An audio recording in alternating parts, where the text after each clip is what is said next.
Welcome to the Think for Yourself Clubhouse.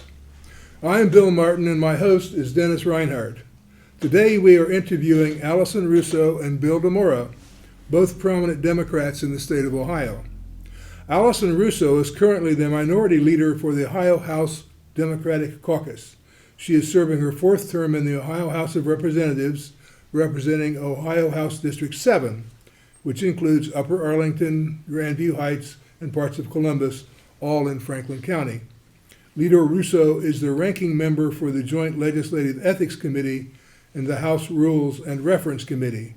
She holds a doctoral degree in health policy from the George Washington University and a master's degree in public health epidemiology from the University of Alabama at Birmingham.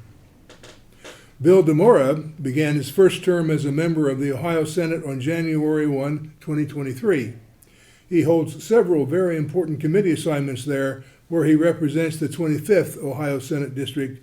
This district includes parts of Franklin County, Grandview Heights, Upper Arlington, and The Ohio State University. He graduated from Euclid High School and from The Ohio State University. So did I, Mr. DeMora.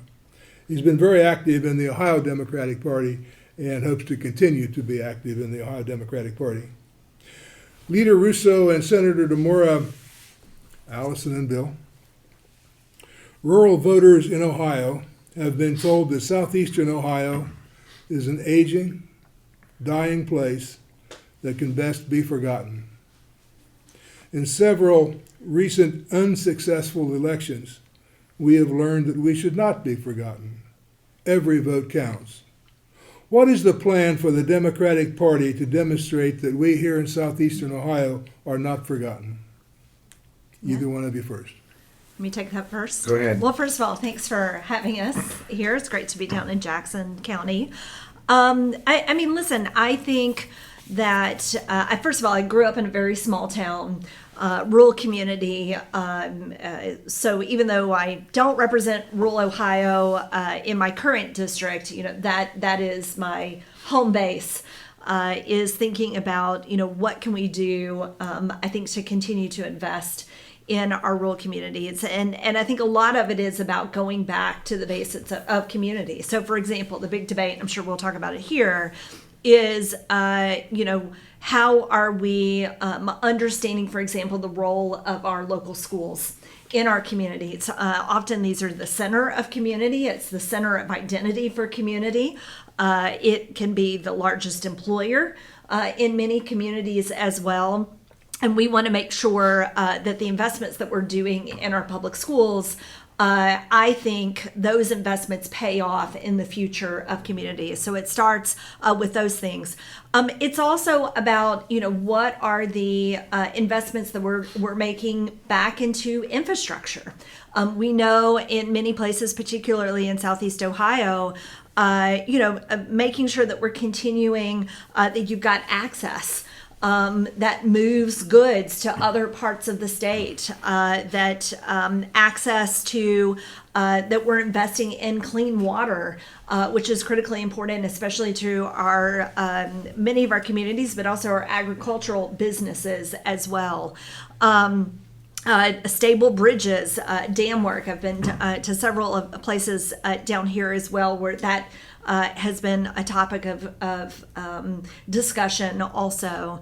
And then I think it's also thinking about how, this is the challenge for Ohio, and we can look back at our history and the industries that we've had, and whether it's Southeast Ohio or other parts of the state, but how are we thinking in innovative ways for those industries of the future? So for example, what are the new opportunities in clean energy,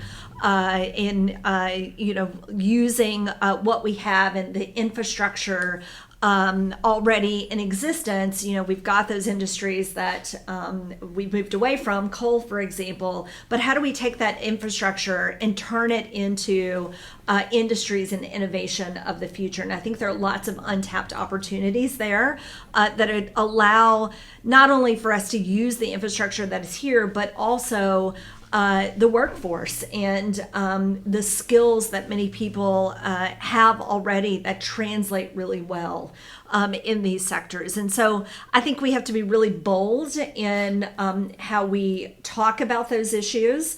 And the vision that we have, particularly for Southeast Ohio, that has been left behind in so many ways. I think not just, from a party perspective, but really a state policy perspective. Senator? So I'm more the partisan person. And so I think Leader Russo addressed the governmental part of it. I couldn't expound on that much more.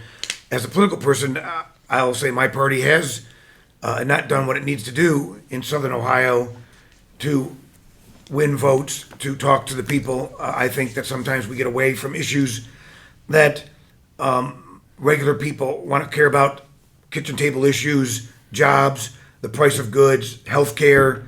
My girlfriend, his father lives in Gallia County, and she goes down every week, and he doesn't have high-speed internet access, so they don't have a lot of the stuff that we take for granted living in Columbus has not gotten here yet. And those are issues that, as a Democrat, people need to have the ability. Right now, internet is not a luxury anymore. If you don't have the ability to get internet, then you're behind, especially children trying to go to school. When the only internet a school child can get to do their homework or stuff they get into McDonald's because they have free internet, that's a problem. So we've kind of as Democrats, I think, forgotten those issues. We need to better focus on how we can help everyday Ohioans, and that whether they're in Southeast Ohio or Northwest Ohio or kind of more along the Ohio River, some more. Everybody's got the same issues. Everybody cares about how they're going to feed their family. If someone gets sick, how they're going to pay for medical bills, how we're going to pay for our rent or our mortgage and property taxes, which are going through the roof right now. And we need to better talk to those people. And I've spent a lot of time all across the state. I've driven the state more than I care to admit. I've gone through several cars doing it. And I feel like everybody down here just wants the opportunity to be given the chance so they can succeed. And as Leader Russo said, it starts with public schools. I know how much Jackson High School football means to this community. Same with Ironton, same with Portsmouth. All these schools, on a Friday or Saturday night when their teams are playing, the entire community is at that football game because the public school in that area is the social hub, is the economic hub. But right now, unfortunately, we are not funding schools across the state like we should be. The case that said we're not funding them came out of Perry County, and the DeRolf decision, and we still haven't met the burdens that the Supreme Court told the legislature how many years ago now, almost 20 years ago now, that we're not funding public schools correctly. We still haven't figured that out. We had a good start, and then the current people that are running the legislature decided they're not going to fully fund the formula to get schools where they should be. And as a Democrat, we need to talk about that because we can't, right now we're giving $2 billion to vouchers. There aren't a lot of private schools in Jackson County or in Southeast Ohio. So all that money is going to people in the major counties that already are paying to go to private schools, Catholic schools, and now they're getting more state money to pay for them to go to school instead of the money coming down here for building new schools, for giving everybody internet down here, giving people computers. That's the sort of stuff we need to be talking about more because I think it resonates that you guys have been left behind and you shouldn't be. And to me, we have to do better at formulating that message so that all across the state, every county in the state, that we are telling people, hey, the Republicans have been in charge of state government all but 4 years since 1990. So for 35 years, we've had a Democratic governor for 4 of those years. The House was Democratic for 4 of those years. The Senate's been Democratic for none of those years. And the fact that if you feel left behind in Southern Ohio, in Jackson County, is because the other party has made it that way because they've been in charge and they talk a good game, but when it comes time to deliver, you get left behind. Hate to talk business, but every time you bang on the table, I think it picks up in the mic. I'm sorry. I'm Italian. I can't help myself walk my hand. I was the old adage, I was enjoying your emphasis and the fact that you felt I'm wrong sorry. about it. The old adage, if you want to keep an Italian silent, tie his hand behind his head. Yeah. So, So- I will try not to. Please smite the air, not the table. I'm sorry. In the air. I'm sorry. I'm sorry. I don't know if you're aware of this. What I want to bring up is that we have about 21,000 registered voters, but about 16,000 of these declare no party affiliation. And we have low turnouts in our elections. And how can the Democratic Party reach these people, these fence sitters, and these other people that are non-affiliated? And do you think this non-involvement is a lack of trust in public officials, or what's your take on that? Well, I think that's the real conundrum. I mean, as you noted, in Ohio, really across Ohio, we have a large number of unaffiliated voters, which mostly means that they don't vote in primaries, because really the only way that you're associated with a primary, or sorry, a political party is you vote in a primary.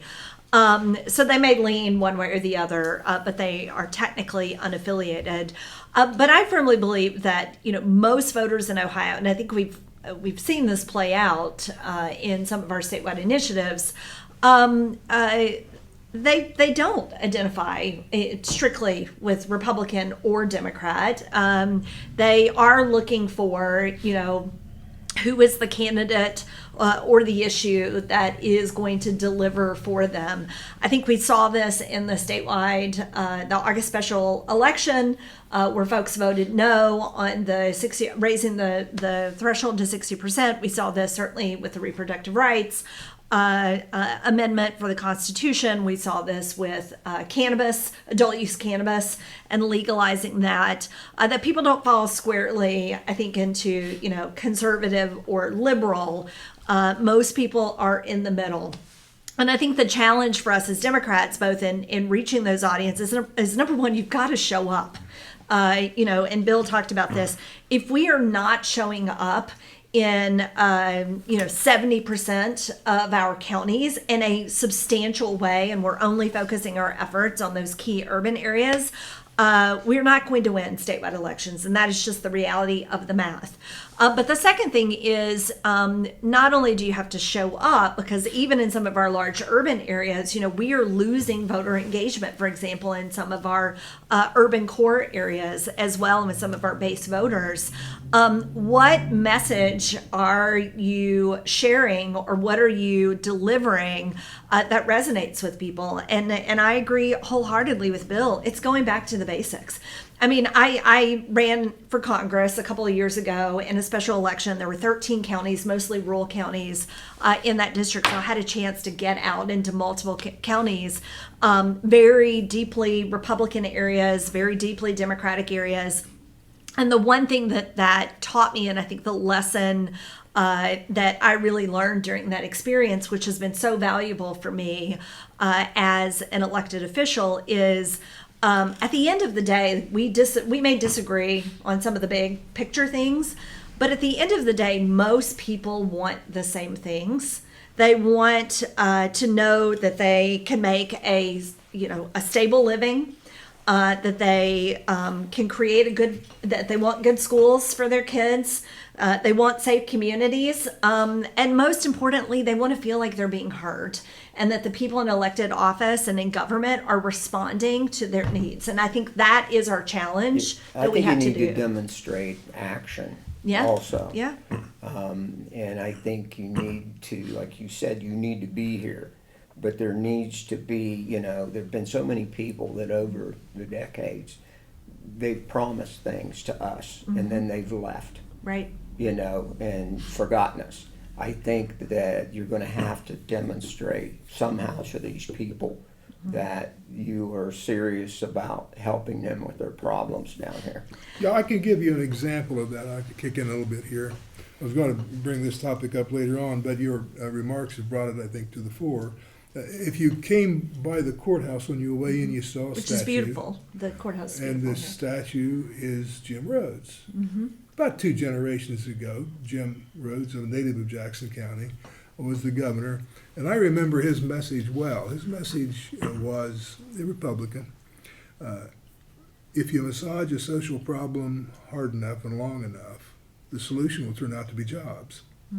He was a jobs guy, pretty much first and foremost. And if you go out of town that way toward Wellston, you'll see a food plant called Belicio. And their manager recently retired. He's recently agreed to be on this program in a couple of weeks. And we've talked about what are the impediments to employment in Jackson County. And somewhat to my surprise, he says, in his analysis, too many people can't get to work just because they don't have reliable car. Yeah. So transportation, and he says, in the case of many families, and it's usually the mother, and theoretically it's either parent, but mostly the mother, doesn't have reliable child care while she's at work. It seems to me that these are two finite objectives that the state government can help with, and Dennis and I would certainly like to see some kind of initiative to solve the problems of impediments to employment in rural Ohio. Yeah. And it's as simple as that. Well, I'll tell you, childcare. I mean, I preach this to everybody that comes to my office. I mean, the Senate has the budget right now. We're going to release it, I think, Tuesday morning. I got a memo about something this morning before I left.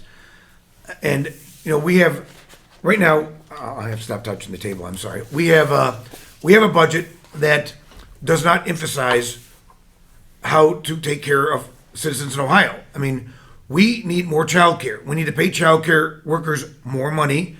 Right now, everybody talks about the jobs. We need more people that work jobs. They're talking about the whole job market. There are 120,000 able-bodied people right now. The last study I heard is probably up from that by now, that would work at a job, but they take care of, one of the two parents is taking care of the kids at home because they can't find any place affordable or safe. The same with elder care. I mean, before my father passed 2 years ago, I had to have full-time care at his house, and if they didn't show up, I had to drive from Columbus to the east side of Cleveland to take care of my father until I could get somebody there to take care of him. And usually, it would take 6-8 hours the next person to come on shift. And of course, if you don't have the ability to have somebody there, paying somebody to be there, then as a child, you have to take care of your parents because your children and your parents are more important than anything else. And we don't put enough emphasis on that. I mean, I preach till the cows come home that this budget, we don't need vouchers. We don't need to give $600 million to the Browns to build a dome stadium. We need child care. We need health care workers. We don't have enough mental health workers in the state at all. I mean, forget about needing them for regular ordinary people, but schools and the prisons and our colleges, universities. I mean, and now we're going to increase gambling. Marijuana is now legal. Those bring about other issues, and we don't have nearly enough mental health providers. Again, it's the people in charge. The budget is the overall, what do I want to do for the state of Ohio? That not only the money spent, but all the other issues that come around it. And the budget has not been focusing on working families in Ohio for far too long. It's been on the special interests, whoever. I mean, as you know, Ohio's a pay-to-play state. I mean, we're the most corrupt state in the union. I don't know if you've seen the HBO special or, you know, a couple. Happen to have got that, yeah. So what happens is, you know, you give money to people in charge and you get what you want in the budget.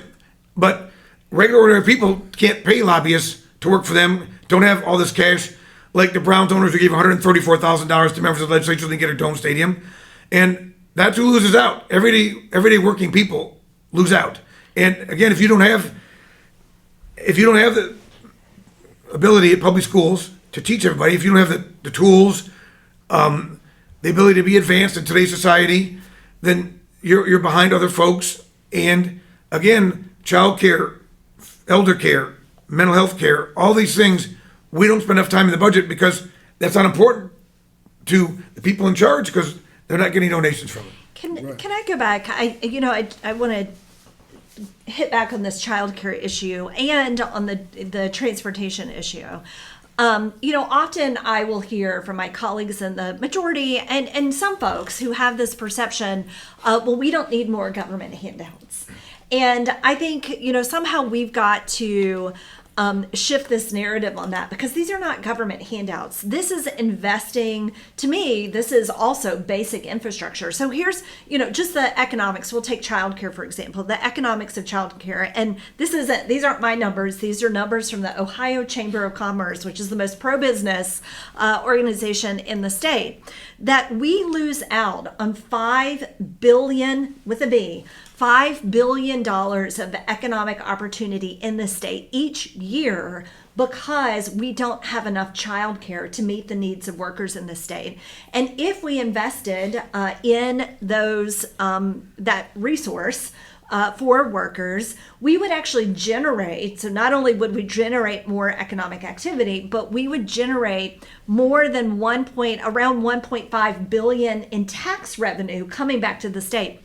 So I always argue, if we were doing what we needed to do in the childcare space alone, it would pay for itself and the tax revenue that then comes back into our state coffers. And so, this makes a lot of economic sense. The transportation issue, we put a lot of work into the transportation budget and connecting jobs and workers, because often, that is the challenge. But I even think about something as basic as, I've got 2 teenage boys, one of whom has his permit right now. He's just turned 15 and a half. But I know, in many communities, especially in rural communities, the resources that it takes parents and families just to even get the license process and the requirements in terms of the hours, the in-car instruction. We see a lot of young people now who cannot afford to get their license until they're beyond 18. And even then, we're seeing, that lack of even having a driver's license, not to mention the reliable transportation, because people are trying to make ends meet and can only afford one car. But just even a driver's license for young adults being an impediment to getting them then into the workforce because they can't afford it. Yeah, I brought Governor Rhodes up in part because most of the folks in Jackson County shade toward the Republican side, bright shade of red. Sure. I think you're talking about the social benefits, or the economic benefits, the tax benefits from childcare, just the social benefits of having a place to go in the morning, being able to support your family, and the dignity that arises from that. Yeah. To me, that's just an incredibly important thing, and it's worth an investment from the state government, in my view. Let's move on a little bit. Senator DeMora, in a guest opinion in the Columbus Dispatch, we read it. Oh boy. You opposed a $600 million, is it, state subsidy for the owners of the Cleveland Browns to build a new stadium outside the city. The House has already approved the funding, I think, Leader Russo? Yes, but I voted no, just to be very clear. Yeah, just to be very clear about that. I was going to ask you, could you fill us in on what happened in the Ohio House? Yeah, so the budget came, the state operating budget. So it starts with the governor's proposal. It goes to the House. We have a bunch of hearings. It gets amended. We voted out of the House. That happened in April. All Democrats voted no. 5 Republicans voted no, primarily because of what it does and how it underfunds our public schools and other essential services, what it does to Medicaid, for example, that it gives this access to a funding plan while we're taking money away from people who really need it and services, critical services, creating a pathway for a $600 million giveaway to some billionaires in Cleveland who, as my colleague here will note, can't even win a few games. And so that came out of the House on partisan lines, but there were 5 Republicans who voted no. It's now in the Senate. They are debating it. They're going to make some amendments to it next week, and I'll kick it over to you. Yeah, so I have not been privy to what the Republicans have been doing in the last 2 weeks behind closed doors, crafting the Senate budget. But yeah, I wrote that editorial, and it was kind of done tongue-in-cheek. I don't support any public funds going to billionaires to build any stadiums anywhere. But I took a little... we thought there was a little irony there. There was irony because, again, I said, well, let's do 3 out of... You have to have a winning season 3 of the last 5 years, and the Browns, of course, only had 2 winning seasons the last 27. So I also did that because half the pro sports teams in Ohio would qualify, the other half would not. So and one of the Haslam's teams would qualify the crew, but the Browns would not. So it was done to raise awareness and to give people thought about, and if you read the bottom, the last part of the editorials, $600 million could do a lot for child care or elder care or in public schools. Food security. Food security. I mean, right now, the Speaker of the House said we don't have money to pay for breakfast and lunch for all public school children, but we can give $600 million to the billionaires to build a stadium. That is not right, and that's not something I could ever support. So I did this to kind of, people sometimes need to have something outrageous to pay attention to, and that brings her to the back of the issue, which is we are not spending the state money that we have in ways I think that are benefiting the Ohioans. Instead, we're giving it to a billionaire who's worth $10, $11 billion. Let him build his own stadium. If he wants to use his own money, he can do whatever he wants. Jerry Jones built his own Cowboy Stadium where he wanted it, did everything he wanted to do. The Haslams have just as much money as Jerry Jones did. Let him build their stadium. They don't need taxpayer money to get this stuff so that they can make another $1 billion in profit on all the stuff around it. So I just think it's inherently unfair, but I want to do it in a way that got some attention because I said, well, they're losers. Basically, the headline says, the Browns are losers. Why giving them money? Yeah, back when hippies were hippies, I think Abby Hoffman wrote a book called "Steal This Book," and as I read your piece, it seemed to me, I think the man saying, "Don't vote for this bill. We've got better things to do with the money," and I think that's a point well made, Senator, and good for you.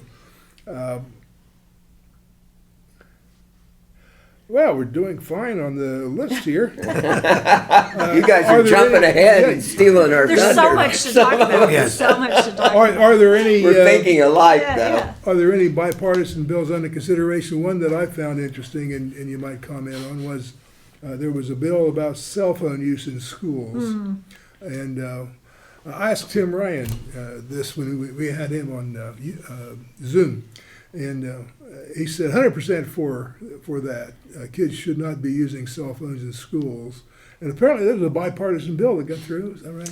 Yeah, so the bill that was passed last General Assembly, so essentially what it says, it's not an outright ban. It says that it defers to school districts, local school districts, that you must have a policy that either eliminates cell phone use in schools or reduces its utilization, which I entirely supported. Again, I have 2 teenagers, 3 kids total, but 2 that have cell phones. I'm very well aware of the use of cell phones. My concern in this space, and I've said this to some of the advocates as well, because there's another version of this bill right now that would outright ban it in the classroom, basically taking it further. One, I don't want to take away the power of our local school districts to come up with policies that make the most sense for their classrooms, because I do think that this is an issue that we need to empower our local districts to navigate depending on the circumstances of how technology is used in the classroom, et cetera. But, I also worry that, it feels a little bit like putting a Band-Aid on an issue, because when you look at the impact of cell phone use and social media use on youth, a lot of it is, if you're not solving the way that some of these social media companies are targeting our kids and not using the algorithms and technology that they have to limit, the types of information that is being fed to them, that's all happening outside of school. It's happening late at night. It's happening first thing in the morning. It's happening during the summer. You're not really addressing what the real problem is. And so it feels good, but are we truly addressing what the issue is? And so that's, just my input as a mom and also as a I guess my view is policymaker. it's certainly better than not doing it. Well, I will tell you, What do you think? Well, I would say I voted no on the bill we just passed the Senate because, first of all, as Leader Russo said, the school districts were given the ability to come up with plans, and I want them to have the ability to do that. The bill that just passed the Senate, and again, I voted no on it because, first of all, we're taking away more authority from the school districts, and second of all, it only applies to public schools.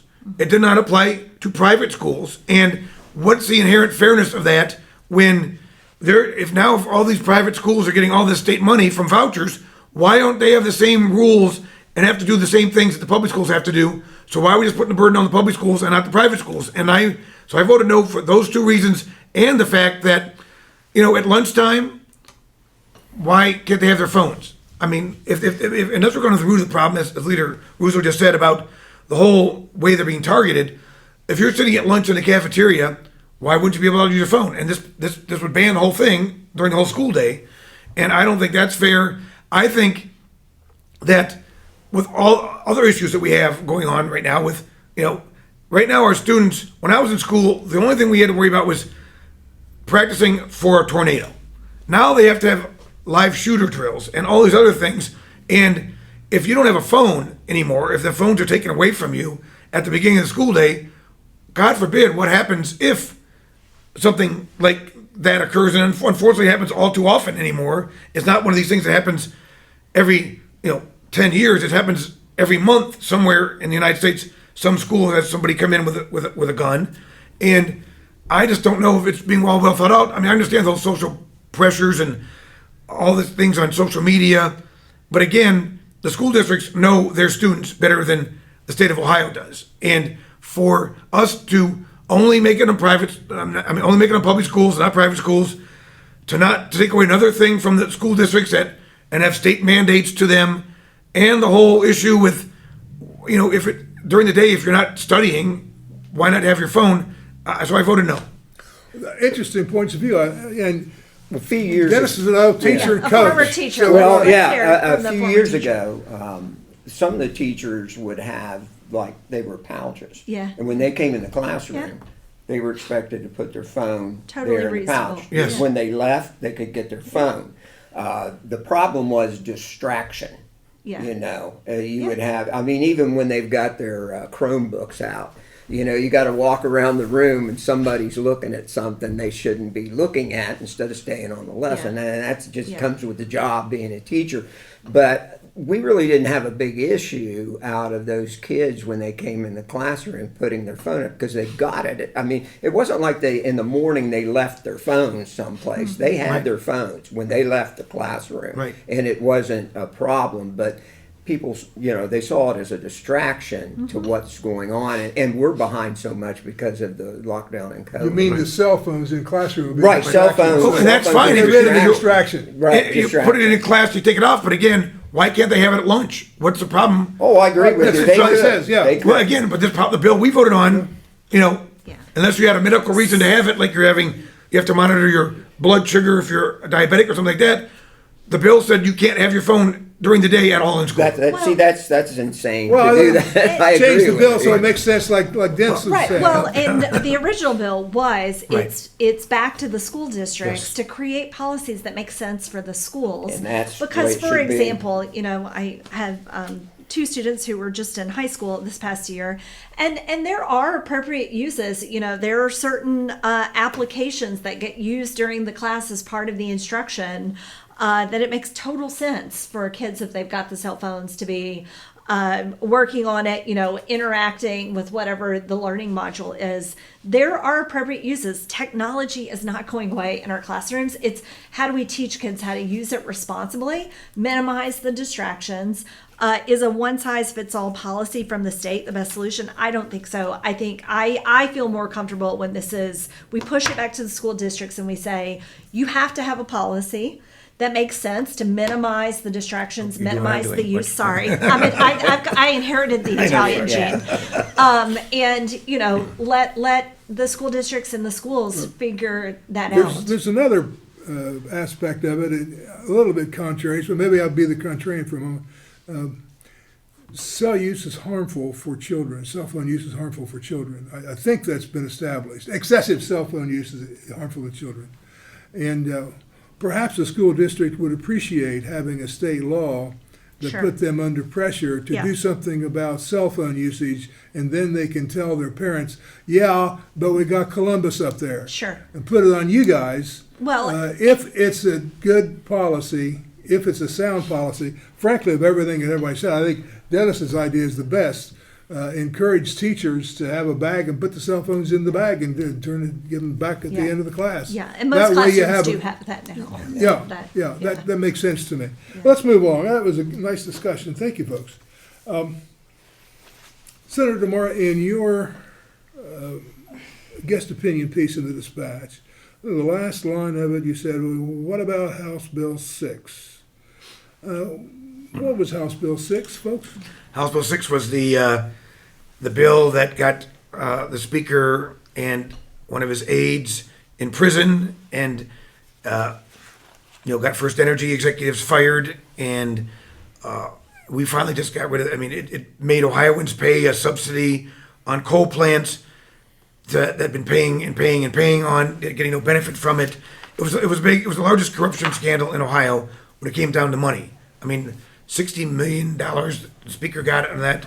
I mean, that was House Bill 6, and we just finally, as the legislature, got rid of the subsidies we were giving the coal plants, one of Indiana, in the latest utility bill we passed. But it cost Ohioans hundreds of millions of dollars before we finally put an end to it, that it came out of their pockets to pay for things that weren't benefiting them. And a lot of it, again, First Energy basically bribed the Speaker of the House and people to, and let's put it this way, the scandal doesn't stop at one person. In my mind, the governor is guilty, the current U.S. Senator, who's lieutenant governor, is guilty. They took money, they knew what was going on, and the FBI would do their job. Both Governor DeWine and now Senator Houston would also be in prison for taking bribes.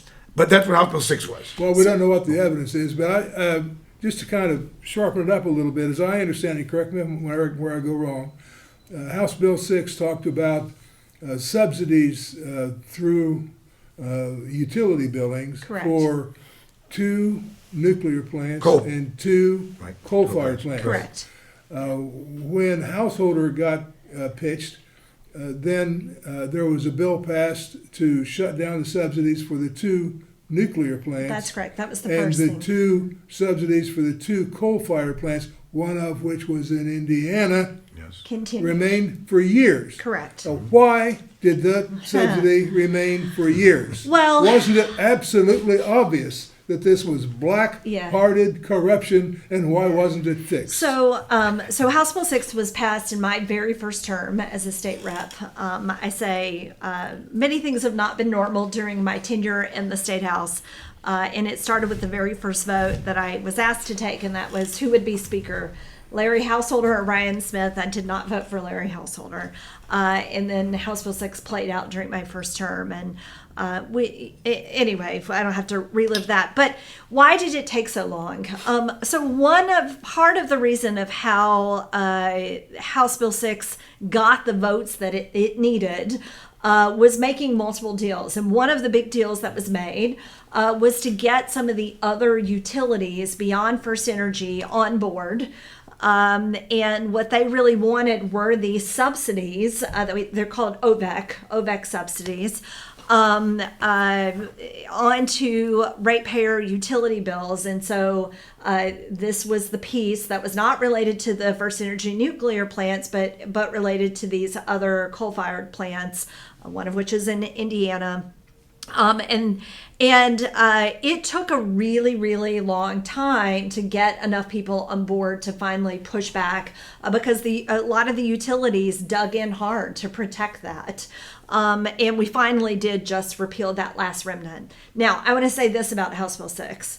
Great that we finally repealed most of the remnants of that. The only thing that still exists is really the way that it undermined clean energy. That still exists in policy.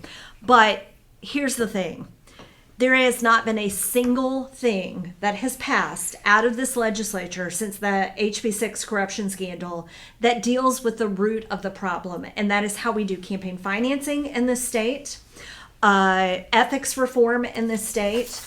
We have all of the makings still for another large corruption scandal to happen. In fact, I would bet there's something already happening and brewing. We just don't know about it yet.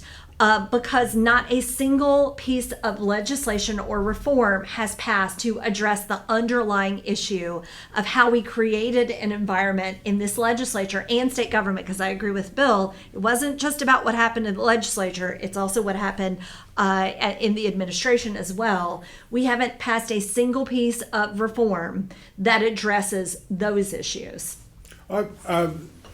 Yes, I was wondering, as preparing for our meeting today, why don't you challenge the law school at Ohio State University to come up with a model legislation responding to corruption issues, including campaign finance, Yes. anti-gerrymandering, new definition Yeah. of bribery, so So- that it actually includes Mr. Householder expressly, that kind of behavior, and further submit that as a bill in the legislature. So to be clear, we don't need model legislation. There have been bills introduced that address all of these issues.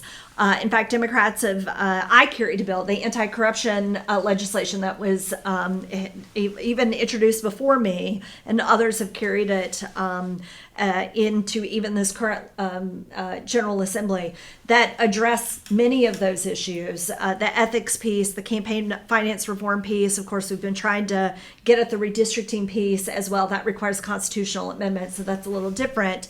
And they've gotten absolutely nowhere.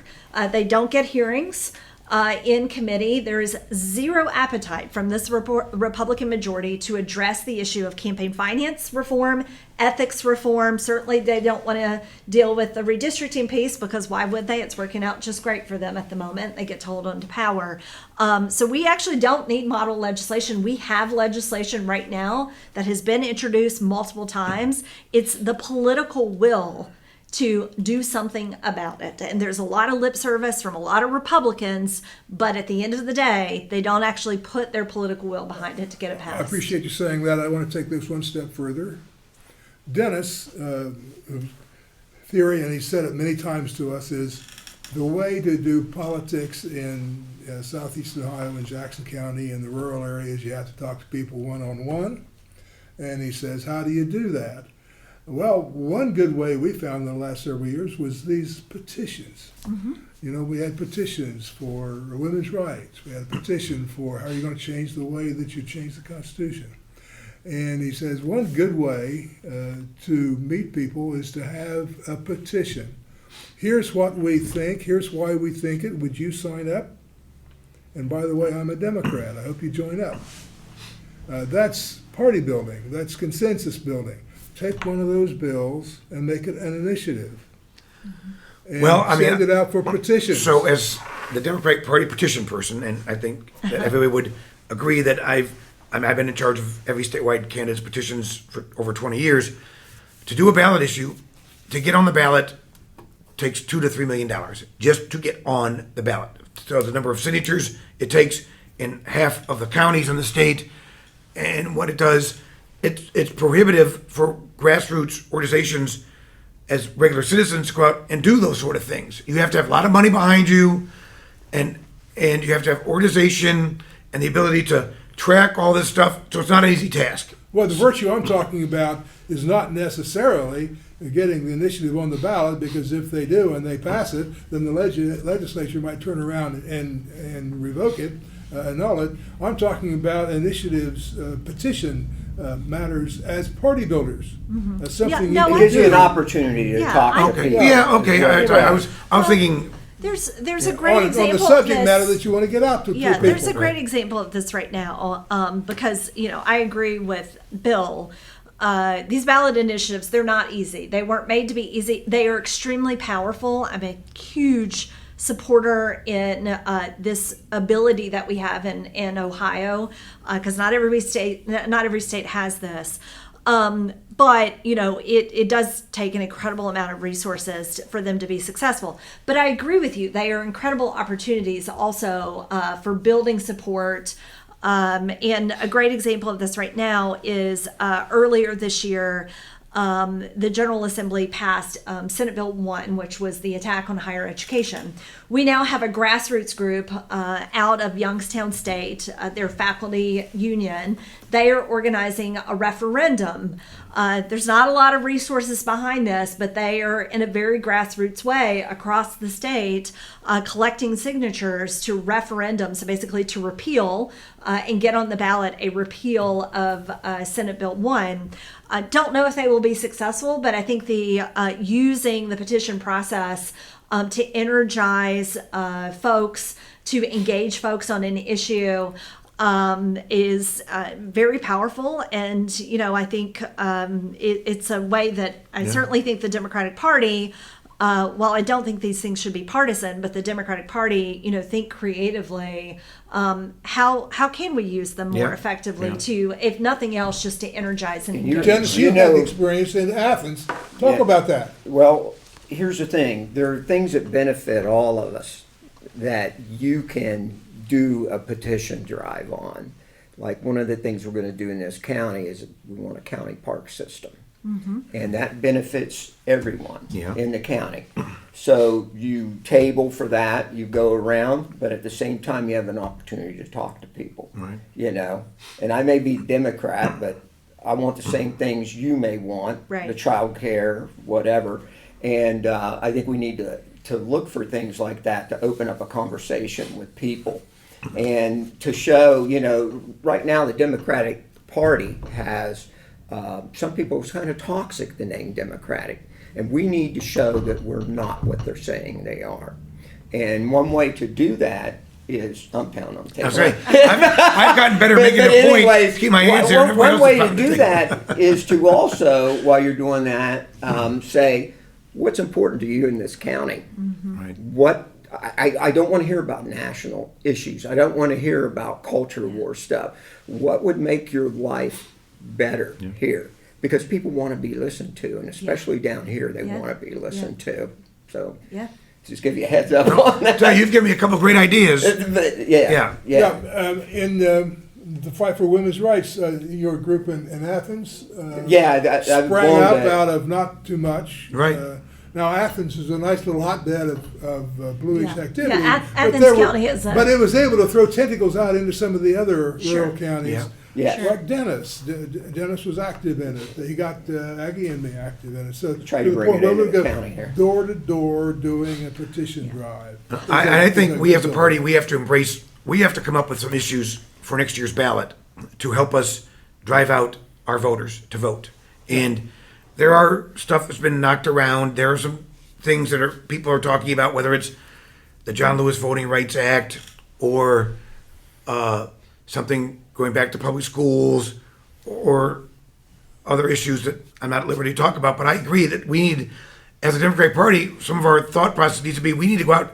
This will help get people energized, get the base motivated, talking to people, because you start the ballot issue this year.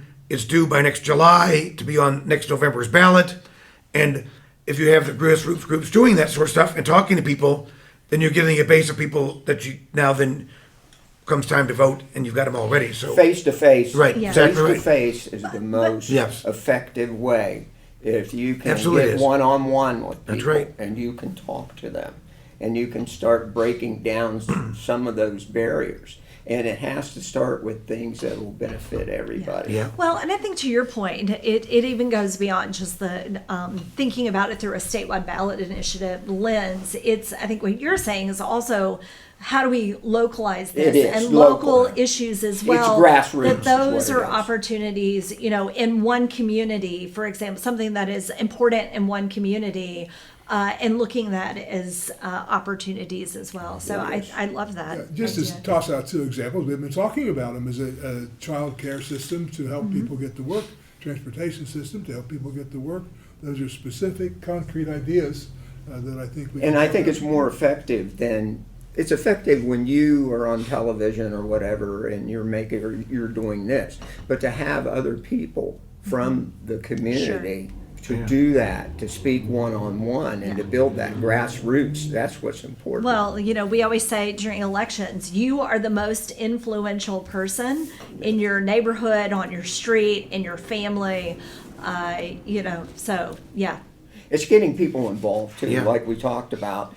And I think with a lot of the stuff that's going on now, I think there's an opportunity, later on we're having this rally and to speak to those people.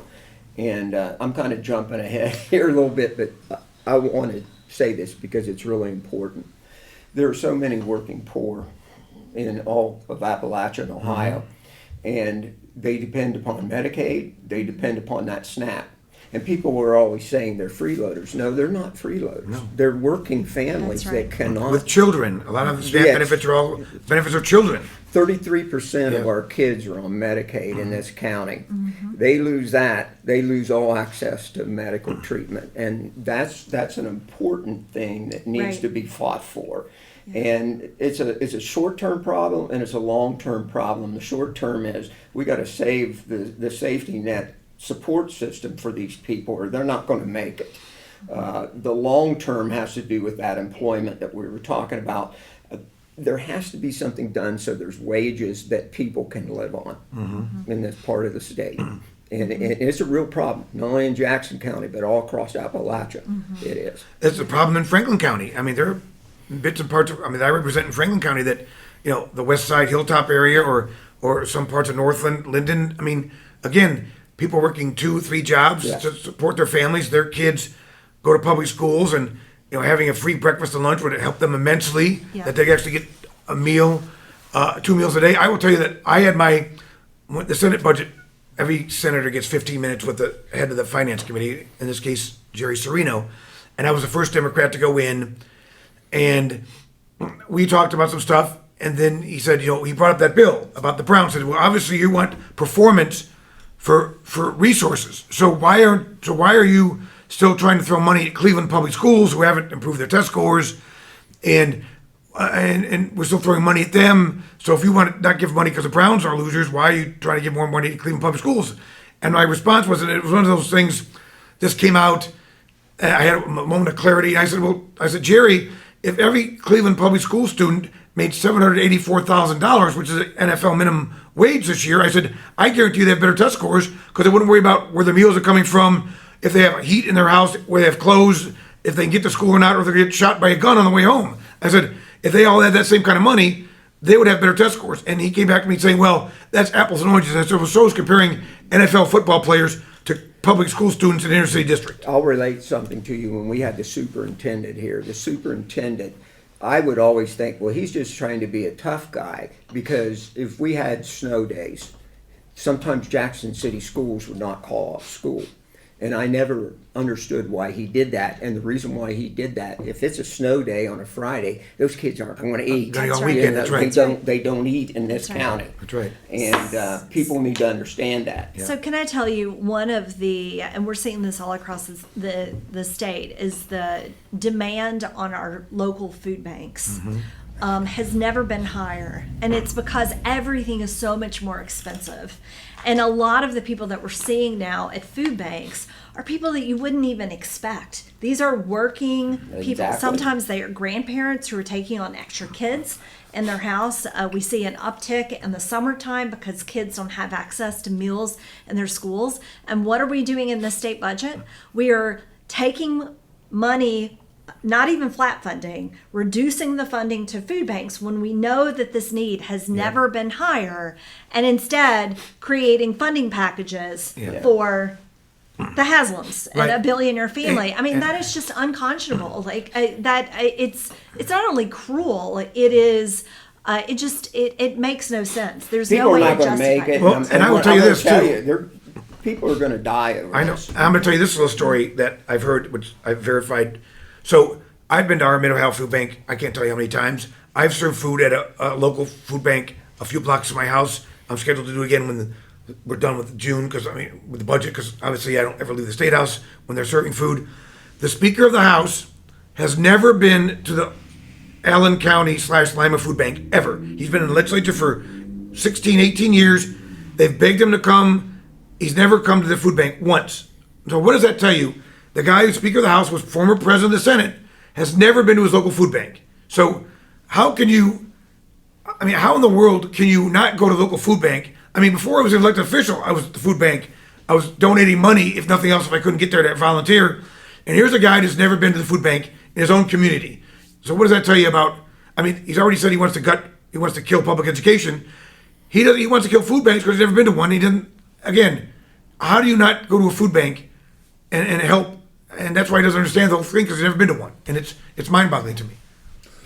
And the poverty here in Appalachian, Ohio, and in Jackson County, those vouchers They don't help us. No. They do not help us. No. And even if there were the private schools, our people can't afford to make up the rest of the cost. Right. That's right. You know, That's and right. so we're already behind the 8 ball as far as Yeah. School funding, because we don't have equity because of our tax base. So our schools can't provide some of the things, and so for them to take that from us, to give it to private schools that we cannot use, when from the start we have a special situation. Yeah. And I think the General Assembly needs to be aware of that. They need to, you are hurting kids in Southeastern Ohio by doing this. I mean, let's be bluntly honest. Every member of the General Assembly from this area is a Republican. And they're not, I mean, listen, I don't worry about where my meal comes from. I'm very lucky in that regards. But I still look out for people, because my thing is government is to take care of people that can't take care of themselves. That's the whole role of government. That's what I was born with, that I've been raised on, and that's still my philosophy. The fact of the matter is that the people in Southeast Ohio keep voting for people who aren't helping their self-interest. And I don't understand how, and it boggles my mind how somebody living in a dilapidated house somewhere Yes. that doesn't have running water votes for a guy for president who has a gold toilet. Okay? I mean, I don't understand that myself. I mean, I know lots of my friends who are lawyers, doctors in Franklin County who say, none of this affects me, that these things don't affect me, but I believe that we ought to be doing something to help people, because we used to be, the whole thing used to be, let's raise everybody up, and a rising tide, lifts all boats. Now it's, let's fend for ourselves, and it's not, I mean, we blame everything on immigrants, or that's a lot of life is immigrants taking my jobs. Well, that's all ridiculous. I mean, we are not, it's now putting one class of people against another class of people, when it should be help those of us that need the most help, lift everybody up, because if people have jobs, if people can buy groceries, all that money goes into the economy, and guess what? It benefits everybody in the long run. It's mind-boggling to me that people still think like this, and that people still vote for those people who, again, I can't tell you the last Democrat to represent Jackson County in the legislature. I can't. I think you have to go back to Mark Malone in the mid-'80s, I think, and that was 30 years ago. But it's desperation. When you say, I can't understand why these people would vote for him, it's desperation of not being helped. And so here's a guy that comes to you, and he'll give you someone to blame, but he will also say, I'll fix it. And he hasn't fixed anything. But But if you're desperate, there are probably some other factors too. I think a lot of it is the communications bubble that our respective populations are in. I think propaganda is a shame in this country. And, as you were speaking, I was saying, well, Billy, whatever you do, don't call them deplorable.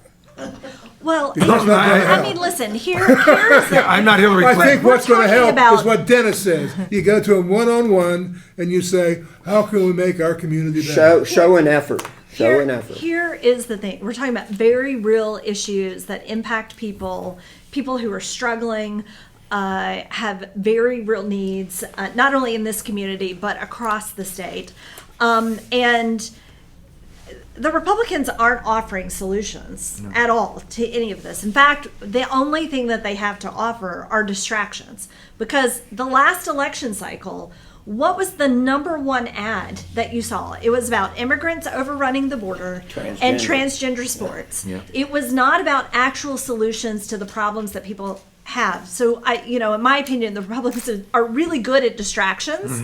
They're good at messaging on distractions and creating this sort of distractive messaging because it makes people turn their head away from the reality. And Ohio is the perfect example of this.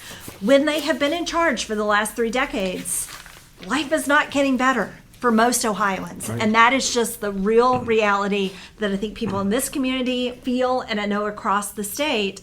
But they'd rather, even in the legislature, we see them focusing on these bills that have absolutely nothing to do with what people need and makes a difference in their lives. It's a distraction. I mean, in the last 30 years, we used to be the top 5 for funding of higher education, state funding percentage of higher education. Now we're in the bottom 10. performance in public education. Outcomes. We just came out, we're the bottom 10 for 3 more categories that the paper's printed of us. I mean, we're in the top 5 for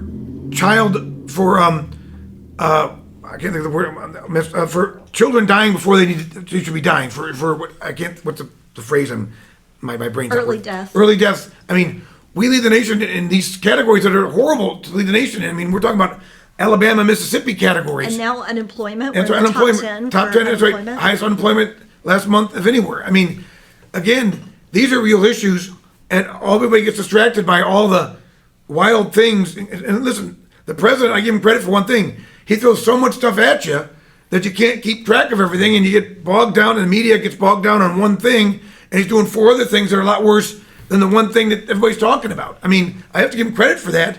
And we've had the Democrats haven't found out how to talk to people and how to combat these things, but they're actually hurting people. And it's